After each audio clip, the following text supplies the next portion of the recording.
Voici l'histoire du gros caleçon blanc qui a été découvert dans la marmite de bouillie d'une vendeuse de beignets haricots bouillis.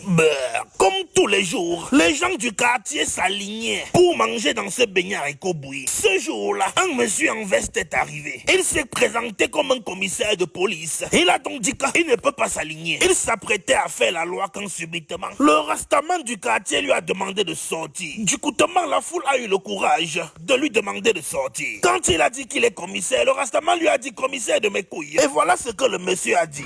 Mon François, il veste d'1,5 million. Mais gars, c'est pas du fait du temps, là c'est comme tu viens manger au père. Va t'aligner.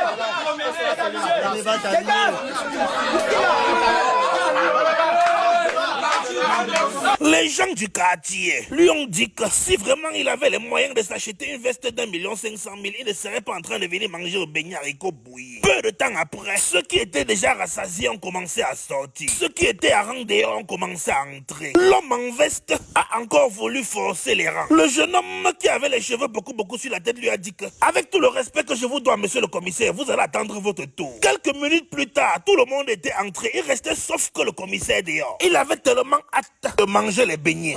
Vends ta veste d'1 million à 50 000, tu fais ta part de BH avec. Cette moquerie l'a énervé et il est entré en disant: Madame, servez-moi tout de suite, sinon je me sers moi-même. C'est comme ça qu'il a ouvert la marmite de bouillie. La vendeuse était concentrée à mettre la pâte dans l'huile. C'est en ce moment-là qu'il a enfoncé la louche dans la bouillie. Il a d'abord vu un tissu blanc. Il a donc décidé d'écarter le tissu blanc. Catastrophe!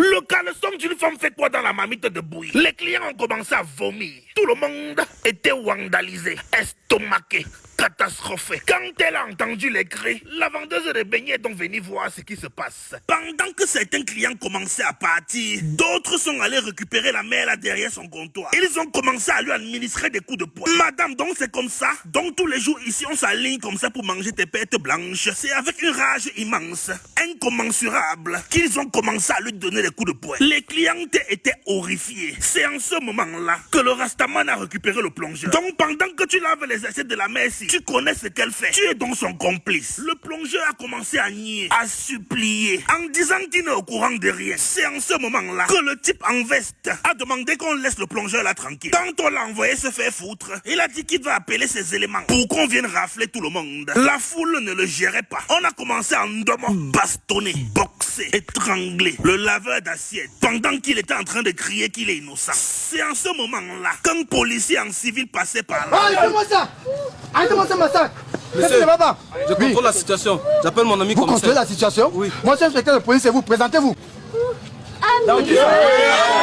C'est en ce moment-là que la foule a compris que l'homme en veste n'était qu'un gros vantard. Monsieur l'inspecteur, s'il vous plaît, avant tout, libérez mon plongeur, il ne connaît rien, je vous en prie. L'inspecteur de police en civil lui a répondu que: expliquez-moi d'abord, madame, expliquez-moi ce qui se passe. Monsieur papa, oui.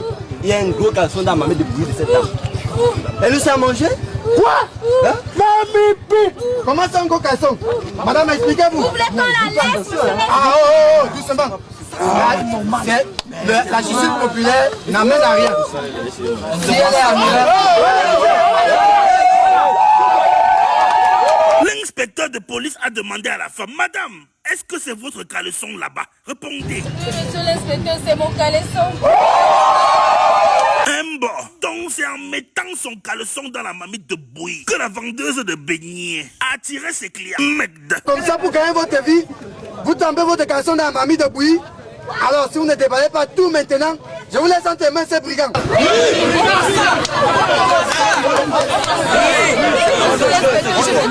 Alors, vous avez la parole, dites tout. Oui, avouez tout. Je ne peux pas le haricot avec le reste de mon beurre.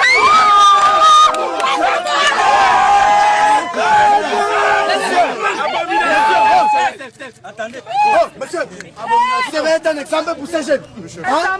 Vous n'avez pas conduire à la violence.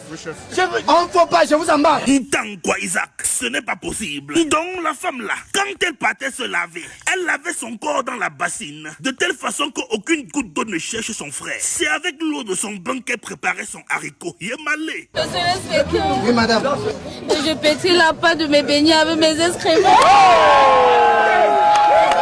Tant quoi, Isaac, Donc à chaque fois que la femme la pétrissait la pâte pour les beignets, elle prenait ses cacas comme levure, comme aphrodisiaque, pour que ces beignets soient irrésistibles. Tout le quartier était sorti pour voir la femme qui mettait son caleçon dans la bouillie et vendre aux gens. Alors comme ça, pour gagner votre vie, vous ne respectez pas les droits de l'homme, l'éthique de la propriété, les droits d'hygiène. Mais ça, je vous embarque, madame. C'est ainsi que cette femme est partie en prison. Depuis ce jour-là, quand les gens voient trop de personnes s'aligner pour manger quelque part, tout le monde pense qu'il y a un truc, qu'il y a le wish, des pratiques. Pourtant, certaines personnes sont tout simplement talentueuses dans leur façon de gérer leur business. Retenez donc que chaque business où il y a l'affluence ne cache pas forcément un caleçon quelque part. Peu de temps après, les gens du quartier ont découvert que le monsieur en veste là, le vantard là, venait de gagner à OneXBet.